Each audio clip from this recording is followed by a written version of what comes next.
بسم اللہ الرحمن الرحیم۔ مقدمہ: الحساب علم یستعلم منہ استخراج المجہولات العددیۃ من معلومات مخصوصۃ۔ بس مقدمہ، اس کو مقدمہ بھی پڑھا جاتا ہے اور مقدمہ بھی پڑھا جاتا ہے، لیکن زیادہ مشہور مقدمہ۔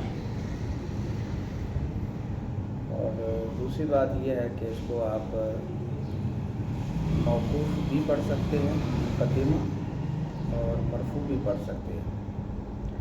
مرفوع ہو تو پھر یہ مورب ہوگا اور خبر ہوگی آج ہی معروف مبتدا۔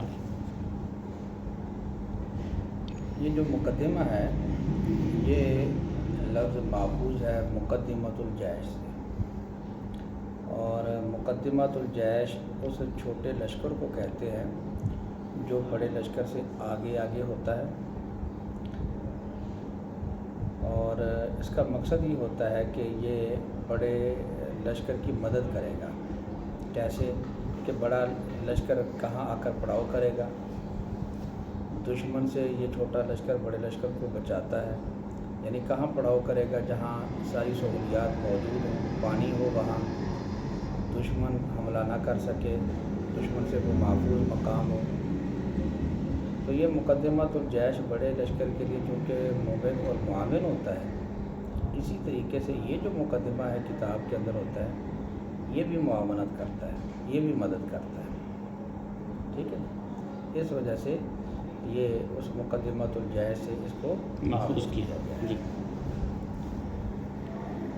یہ مقدمہ دو طرح کا ہوتا ہے، ایک ہوتا ہے مقدمۃ الکتاب اور دوسرا ہوتا ہے مقدمۃ العلم۔ مقدمۃ العلم کہتے ہیں جس کے اوپر علم میں علی وجہ البصیرت شروع ہونا موقوف ہو، علم میں علی وجہ البصیرت شروع ہونا موقوف ہو، اس کو کہتے ہیں مقدمۃ العلم۔ اور مقدمۃ الکتاب ہے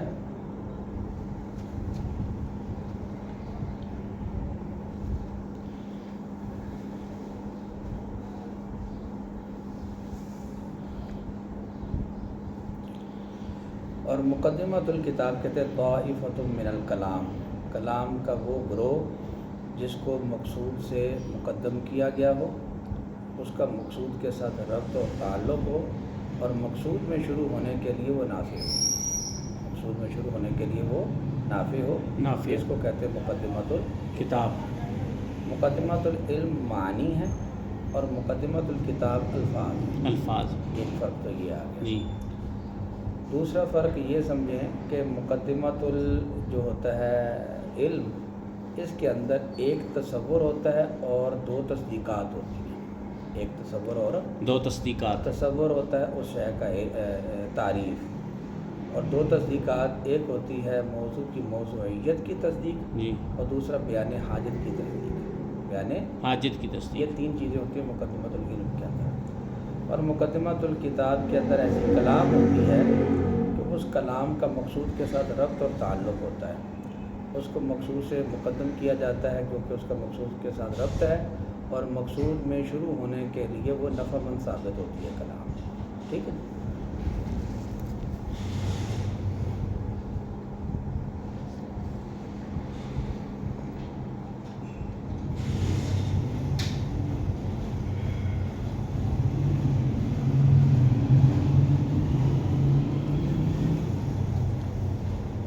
تیسری بات یہ سمجھیں کہ مقدمہ سے یہ جو دوسرا فرق بتایا اس میں دوبارہ بتا۔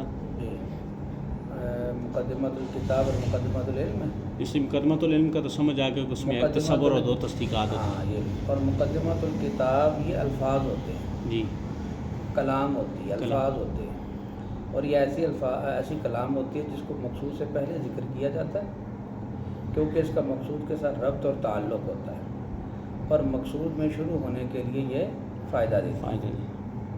جس طرح کے مثلا بنیادی اصطلاحات، مثلا مناظرہ شیعہ کے اندر جس طرح کے یہ تعریفات ذکر کرتے ہیں، مثلا منع کیا ہوتی ہے، نقض کیا ہوتا ہے، معارضہ کیا ہوتا ہے، یہ مقدمہ ہے، کیونکہ ان اصطلاحات کا آگے استعمال ہونا ہے، ٹھیک ہے جی۔ تو اس وجہ سے یہ مقدمۃ الکتاب ہے، سمجھا؟ جی۔ مقدمۃ العلم، مقدمۃ الکتاب۔ اب تیسری بات یہ سمجھو یہاں کہ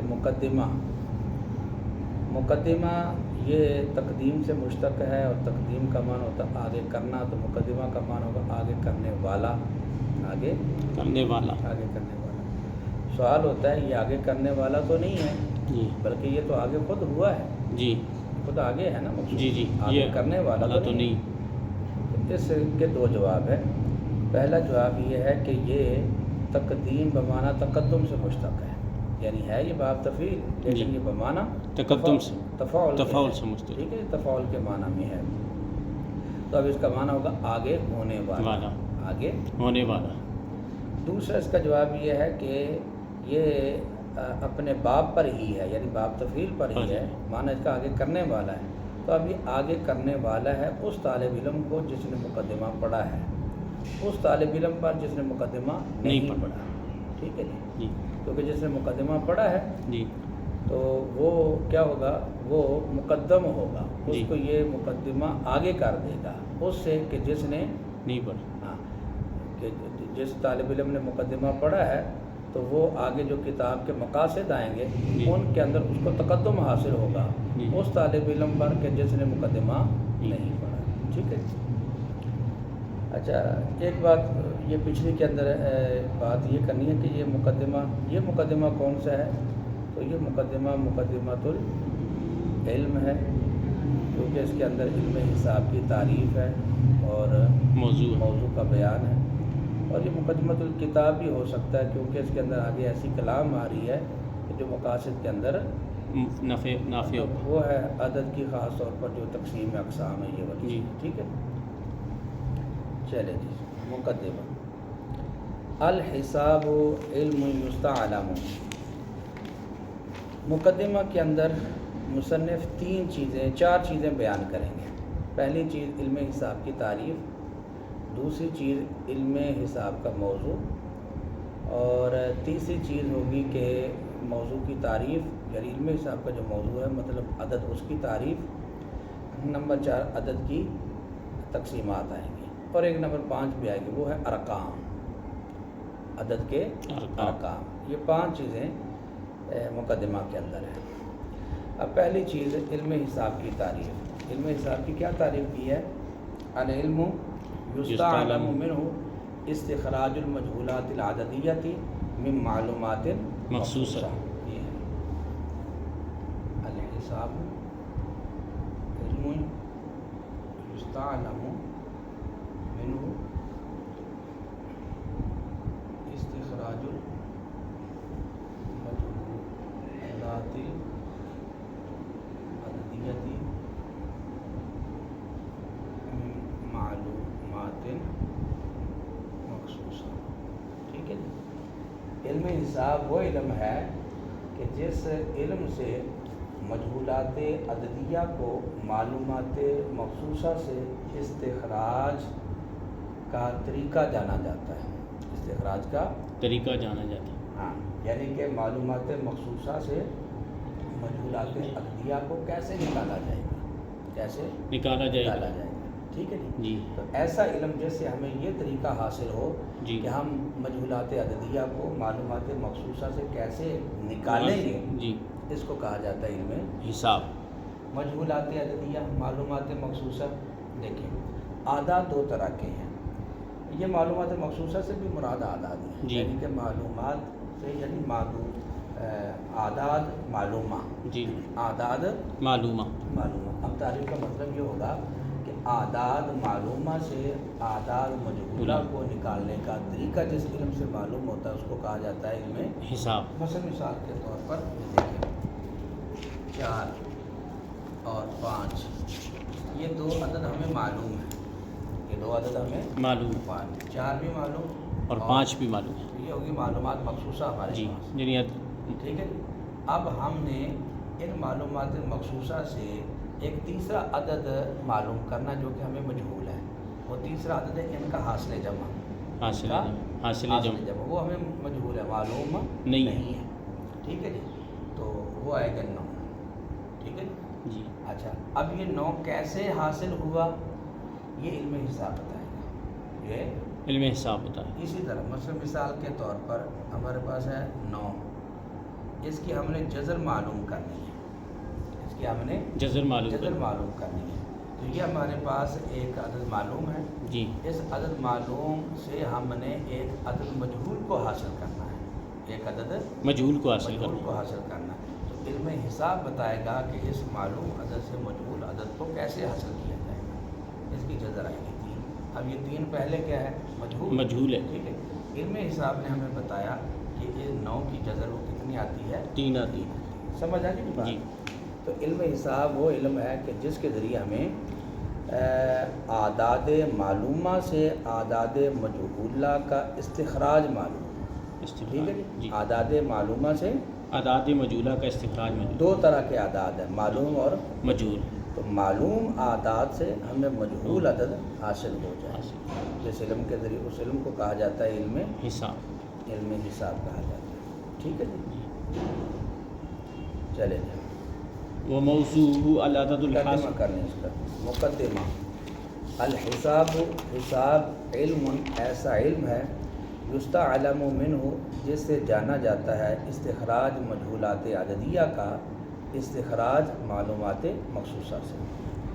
چلے جی آگے. وموضوع العدد الحاصل فی المادۃ کما قیل وہن ثم حد الحساب من الریاض ومن ثم حد الحساب من الریاضی وفیہ کلام. اچھا، مقدمہ کے اندر 5 باتیں ہیں. ایک آ گئی علم حساب کی تعریف. اب دوسری ہے شاید علم حساب کا موضوع. تو علم حساب کا موضوع بیان کیا العدد الحاصل فی المادہ.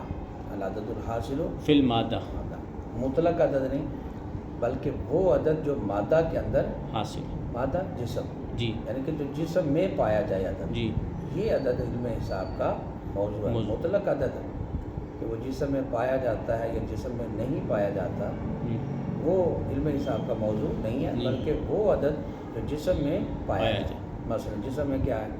مثلا 4 کتابیں. اب کتاب جسم ہے نا. جی. تو یہ عدد جسم کو عارض ہے. جی. یہ جو 4 عدد ہے نا یہ علم حساب کا موضوع. ٹھیک ہے جی. اسی طرح مثلا 5 قلم. 5 قلم. اب 5 یہ عدد یہ عارض ہے کس کو؟ قلم. اور قلم کیا ہے؟ جسم. تو یہ عدد جو جسم کو عارض ہے یہ عدد علم حساب کا موضوع ہے. مطلق عدد نہیں ہے. جی. جو جسم کو عارض ہو کہ نہ ہو وہ علم حساب کا موضوع نہیں ہے، بلکہ وہ عدد ہے جو مادہ کے اندر حاصل. سمجھ آ گئی؟ جی. کما قیلا جیسا کہ کہا گیا ہے. یہ ذوف کی طرف اشارہ ہے کہ یہ قول ہے لیکن یہ قول ضعیف ہے. آگے ومن ثم حد الحساب، یہاں سے تائید بیان کرتے ہیں کہ علم حساب کا موضوع وہ عدد ہے جو مادہ کو عارض ہوتا ہے، مادہ میں پایا جاتا ہے، مادہ کے اندر حاصل ہوتا ہے. یہ عدد علم حساب کا موضوع ہے. یہی وجہ ہے کہ علم حساب کو ریاضی سے شمار کیا جاتا ہے. علم حساب کو ریاضی سے شمار کیا. کس بات کو سمجھیں؟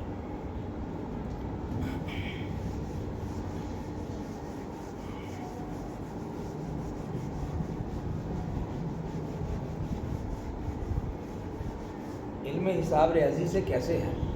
ابھی دیکھیں کہ آپ نے دیکھا ہے پیچھے کی حکمت جو نظریہ ہے. جی. اس کے کتنے قسم ہیں؟ اس کی 3 قسم ہیں. ٹھیک ہے جی.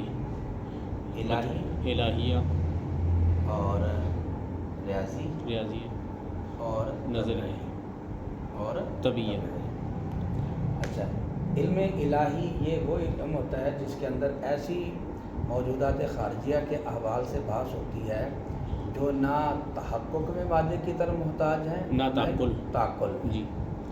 اور علم ریاضی اس کے اندر ان موجودات خارجیہ کے احوال سے بحث ہوتی ہے جو تحقق میں مادے کے محتاج ہے لیکن تعقل میں مادے کے محتاج نہیں. اس کو یاد رکھنا. تحقق میں مادے کی طرف محتاج ہے، خارج میں پائے جانے کے اعتبار سے مادے کے محتاج ہے. اور علم طبی کیا ہے؟ جو تحقق اور تعقل دونوں میں مادے کے محتاج ہے. تو اب علم ریاضی کے اندر ان امور سے بحث ہوتی ہے کہ جو تحقق میں مادے کی طرف محتاج. اب یہ جو علم حساب کا موضوع عدد ہے، جی، اس کے لیے بھی قید بیان کیا کہ وہ عدد علم حساب کا موضوع ہے جو مادے کے اندر حاصل ہو، مادے کے اندر مادے کو عارض ہو. جی. ٹھیک ہے جی. تو تو کہتے ہیں یہی وجہ ہے کہ علم حساب کو ریاضی سے شمار کیا جاتا ہے. ریاضی سے اس طرح کہ ریاضی کے 4 اصول ہیں. جی ریاضی کے 4 اصول ہیں: حساب، ہندسہ، ہندسہ، حیت اور موسیقی. حیت اور موسیقی. ٹھیک ہے جی. جی یہ ریاضی کا قسم ہے. جی. ٹھیک ہے. یہ تائید بیان کی کہ علم حساب کا جو موضوع مطلق عدد نہیں ہے بلکہ وہ عدد ہے جو مادہ کے اندر حاصل. سمجھ آ گئی بات؟ جی. وفی ہی کلام، اس کے اوپر مصنف نقد وارد کرتے ہیں کہ عدد الحاصل فی المادہ کو موضوع بنانا اس کے اندر کلام ہے. اس کے اندر کلام ہے. اس لیے کہ عدد جس طرح مادہ کو عارض ہوتا ہے اسی طرح عدد غیر مادی مجردات کو بھی عارض ہوتا ہے. عدد غیر مادی مجردات کا. غیر مادی جو چیزیں ہیں مجردات ان کو عارض ہوتا ہے. جس طرح کہ اقول عشرہ. جی. اقول عشرہ یہ مجردات ہیں. جی. یہ مادی نہیں ہے. ان کو عدد عارض ہوتا ہے اقول عشرہ. جی. کہہ رہے ہیں نا 10 عقلیں. جی. جی. تو 10 کا عدد، عشرہ کا عدد ان اقول کو عارض ہے. جی. حالانکہ یہ مجرد عن المادہ ہے. لہٰذا جو عدد ہے علم حساب کا موضوع یہ وہ عدد نہیں جو مادہ کے اندر حاصل ہے. محاسبین جس طرح عدد حاصل فی المادہ سے بحث کرتے ہیں اسی طریقے سے جو عدد مجردات کو عارض ہوتا ہے اسے بھی بحث کرتے ہیں. لہٰذا یہ موضوع قرار دینا اس کو، یعنی کہ عدد کے ساتھ قید لگانا الحاصل فی المادہ کی، اس کے اندر کلام. سمجھ آ گئی؟ چلیں. وموضوعہ، اور علم حساب کا موضوع کیا ہے؟ العدد الحاصل، وہ عدد جو حاصل ہو، پایا جائے مادہ میں، جو مادہ میں پایا جائے، جسم میں پایا جائے. ٹھیک ہے. کما قیلا، جیسا کہ کہا گیا، یہ ذوف کی طرف اشارہ ہے. ومن ثم، اب اس کے اوپر تائید ہے، اسی وجہ سے شمار کیا گیا حساب کو ریاضی سے. وفی کلام، اور اس کے اندر کلام. چلیں جی آگے. والعدد قیل کمیۃ تطلق علی الواحد وما یتعلق منه فیدخل فیہ الواحد وقیل نصف مجموع حاشیتہ فیخرج وقد یتکلف لادراجہ بشمول الحاشیۃ الکسر والحق انہ والحق انہ لیس بعدد وان تعلقت منه الاعداد کما ان الجوہر الفرد عند مثبتیہ لیس بجسم وان تعلقت منه الاجسام. اچھا جی، یہ آگے علم حساب کا موضوع عدد، اور پھر اس کے اندر 2 قول آئے. ایک یہ ہے کہ وہ عدد علم حساب کا موضوع ہے جو مادہ میں پایا جائے. جی. اور دوسرا قول کیا ہے کہ عدد مطلقاً موضوع، مطلق عدد یہ علم حساب کا موضوع ہے. ٹھیک ہے جی. اب قیلا، یہاں سے عدد کی تعریف کرتے ہیں. عدد کی تعریف کرتے ہیں. 2 تعریفات یہاں ذکر کریں گے باتیں. ٹھیک ہے جی. اور پھر ان تعریفات کے اندر ہم فرق بھی سمجھیں گے. پہلی تعریف ہے کمیت، یہ میم مشدد ہے. جی. کمیت.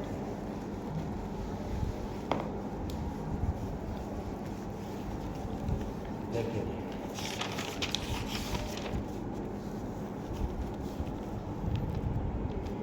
پہلی تعریف کیا ہے؟ کمیت تطلق علی الواحد وما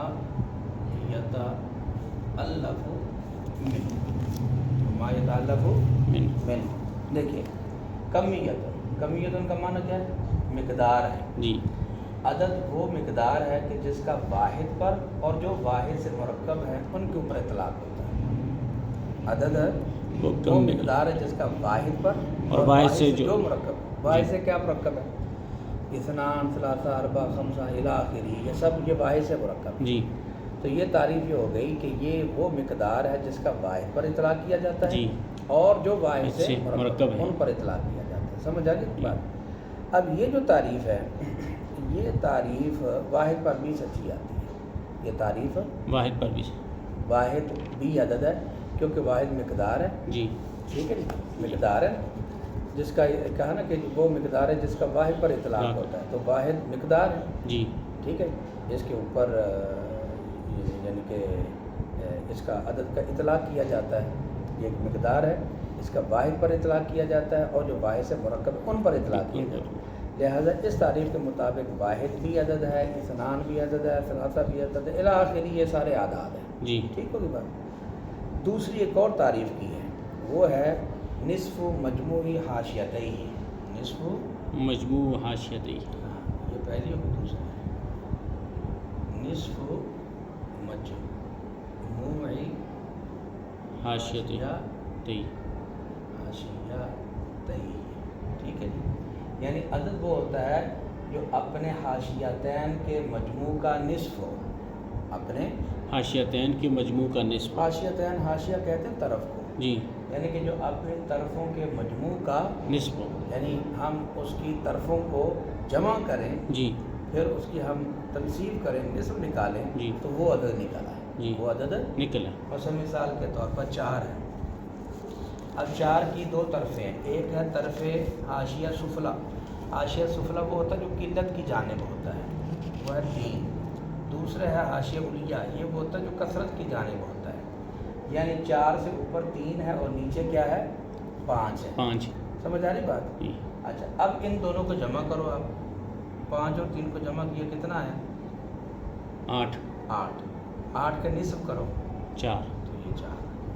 ٹھیک ہے. تو حاشیتین کے مجموع کا نصف.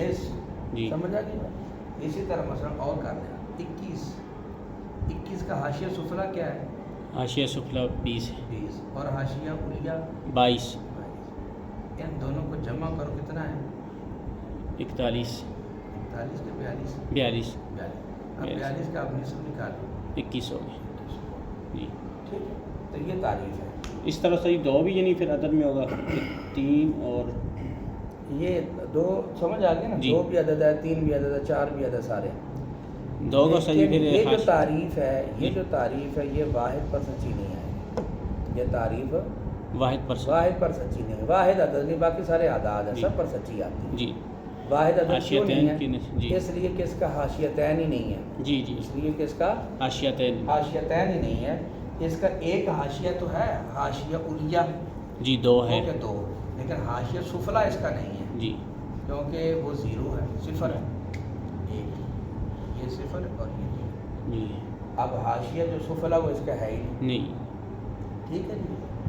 تو لہٰذا جو ہے واحد عدد جی واحد عدد نہیں ہے. سمجھ آ گئی بات؟ جی. تو یہ عدد کی 2 تعریفیں آ گئی. پہلی تعریف کیا ہے؟ کمیت تطلق علی الواحد وما یتعلق. ایسی وہ مقدار ہے جی کہ جس کا واحد پر اور جو واحد سے مرکب ہے ان کے اوپر اطلاق کیا جاتا ہے. یہ تعریف واحد اور تمام اعداد پر یہ سچی آتی ہے. جی.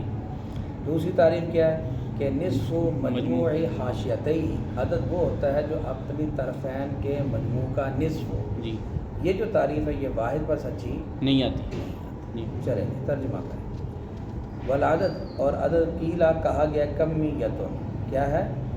مقدار ہے. ایسی مقدار تطلق جس کا اطلاق کیا جاتا ہے واحد پر، وما یتعلق منہ اور جو واحد سے متعلق یا مرکب ہو. جی. فیدخل فیہ الواحد. لہٰذا اس کے اندر واحد شامل ہو. واحد داخل ہے اس تعریف کے اندر. وقیلا اور کہا گیا کہ نصف مجموعی حاشیتئی. اپنی حاشیتین طرفین کے مجموع کا نصف. فیخرج. اب یہ تعریف ہو تو اس تعریف سے واحد خارج ہو جائے گا، کیونکہ اس پر یہ تعریف سچی نہیں آتی. اس لیے کہ اس کا ایک حاشیہ تو ہے علیہ، دوسرا حاشیہ اس کا نہیں ہے. تو ہم یہ نہیں کہہ سکتے کہ یہ طرفین کے مجموع کا نصف ہے، کیونکہ طرفین اس کی ہیں ہی نہیں. جی. سمجھ آ گئی بات؟ جی. وقد یتکلف. اب یہاں سے مصنف بیان کرتے ہیں کہ بعض لوگوں نے واحد پر بھی اس تعریف کو سادے کو سچا کرنے کے لیے انہوں نے تکلف سے کام لیا ہے. تکلف سے کام لیا. اور وہ تکلف کیا کیا؟ وہ کہتے ہیں کہ حاشیہ سے مراد عام ہے. حاشیہ سے مراد عام ہے کہ عدد صحیح ہو یا عدد کسر ہو. حاشیہ عام ہے. جی. عدد صحیح ہو یا عدد کسر. یعنی صحیح عدد بھی حاشیہ ہو سکتا ہے کسی عدد کا، اور کسر یہ بھی حاشیہ ہو سکتا ہے. وہ کہتے ہیں کہ یہ واحد ہے نا. جی. تو واحد اس کا حاشیہ ہے، حاشیہ سفلی ہے نصف. کیا؟ نصف. اور حاشیہ علیہ وہ ہے یعنی واحد و نصف. واحد و نصف. ٹھیک ہے جی. جس کو آپ 1.5 کہتے ہیں. جی. ٹھیک ہے. تو یہ ہے. تو اب آپ ان دونوں کو جمع کر دیں. نصف اور نصف واحد و نصف کو جمع کریں گے کیا آ جائے گا؟ 2. تو 2 کا نصف کریں کیا ہوگا؟ 1 ہو جائے گا. سمجھ آ گئی؟ جی یہی ہے تکلف کیا ہے بعد میں، اس کو تکلف کہہ رہے ہیں جی مصنف، کیونکہ ان کا مختار یہ ہے کہ واحد عدد نہیں ہے. جی واحد عدد نہیں ہے. سمجھ آ گئی بات؟ چلیں وقت تکلف، اور گاہے تکلف کیا جاتا ہے لادراجی عدد کو واحد کو درج کرنے کے لیے، داخل کرنے کے لیے. کیسے؟ بشمول حاشیہ، حاشیہ کا کسر کو شامل ہونے کے ساتھ، یعنی کہ حاشیہ جو ہے کسر کو شامل ہے، یعنی الکسرہ مفعول بھی ہے شمول کا. جی سمجھ آ گئی جی؟ جی سر. چلیں گے والحق. والحق اب یہاں سے مصنف اپنا مختار بیان کرتے ہیں، اپنا مختار بیان. مختار. ان کا مختار یہ ہے کہ واحد عدد نہیں ہے. واحد عدد نہیں ہے. یہ تکلف ہے جنہوں نے یہ جو کسر والی بات نکالی، تعمیم کی ہے نا، حاشیہ میں تعمیم کہ جی حاشیہ عام ہے وہ عدد صحیح ہو یا عدد کسر ہو، جی یہ کیا ہے؟ تکلف ہے. تکلف. صحیح یہ ہے کہ واحد عدد نہیں ہے. اچھا اس پر پھر ایک سوال ہوتا ہے کہ جب واحد عدد نہیں ہے تو باقی جتنے بھی اعداد ہیں وہ تو واحد سے مرکب ہیں. جیسے واحد سے مرکب. مثلا اثنان، جی اثنان یہ کیا ہے؟ واحد و واحد. واحد و واحد. ثلاثہ کیا ہے؟ واحد واحد واحد واحد. ٹھیک ہے. اربع کیا ہے؟ واحد و واحد و واحد و واحد. یہ ٹھیک ہوگی بات؟ جی تو یہ تو سارے مرکب ہیں واحد سے. اگر واحد عدد نہیں ہے تو غیر عدد سے عدد کیسے مرکب ہو سکتا ہے؟ جو خود عدد نہیں ہے اسے عدد مرکب کیسے ہو سکتا ہے؟ جی بات سمجھ آئی؟ اس کا جواب دیا انہوں نے، کہتے ہیں کہ اگر عدد واحد عدد نہ ہو، دیکھیں ذرا، واحد عدد نہ ہو جی تو اس سے اعداد مرکب ہو سکتے ہیں. اگرچہ واحد عدد نہیں ہے، جی اعداد اس سے مرکب ہو سکتے ہیں. یہ ایسے ہے جس طرح کہ دیکھیں متکلمین کے ہاں جوہر فرد، جی جوہر فرد. جوہر فرد، جوہر فرد جو ہے یہ جسم نہیں ہے، جی لیکن اس کے باوجود اجسام اس سے مرکب ہوتے ہیں. تو جس طرح متکلمین کے نزدیک جوہر فرد جسم نہیں ہے اور تو اجسام اس سے اجسام مرکب ہو سکتے ہیں، تو اسی طرح واحد اگر عدد نہ ہو تو اس سے اعداد اگر مرکب ہوں تو اس میں کیا حرج ہے؟ سمجھ آ گئی؟ جی چلیں گے والحق، اور حق یہ ہے کہ انہ لیس بعدد، کہ جو واحد ہے وہ عدد نہیں. نہیں ہے. وَإِن تَأَلَّفَتْ مِنْهُ الْأَعْدَادُ، اگرچہ اس سے اعداد مرکب ہوتے ہیں. کما جیسا کہ بے شک جوہر فرد عند مثبتی ہی، جوہر فرد اس کو کہتے ہیں کہ جو اشارہ حسی کو قبول کرے، اشارہ حسی کو قبول کرے، یہ ہوتا ہے. یہ جوہر فرد عند مثبتی ہی، نزدیک ان کے جو ثابت مانتے ہیں جوہر فرد کو، وہ کون ہیں؟ متکلمین. متکلمین ہیں. اور جو کسی کو جز لا یتجزا بھی بولا جی جی کل جوہر فرد یا جز لا جزا. یتجزا. ٹھیک ہے. جی لیس بجسم، یہ متکلمین کے ہاں جسم نہیں ہے. وَإِن تَعَلَّفَتْ، اگرچہ اس سے اجسام مرکب مرکب ہے. یہی صحیح ہے جو عبارت یہ جو سمجھ ایک سوال مقدر کا جواب تھی وَإِن تَعَلَّفَتْ سے. جی یہی ہے. چلے وَهُوَ إِمَّا مُطْلَقٌ بس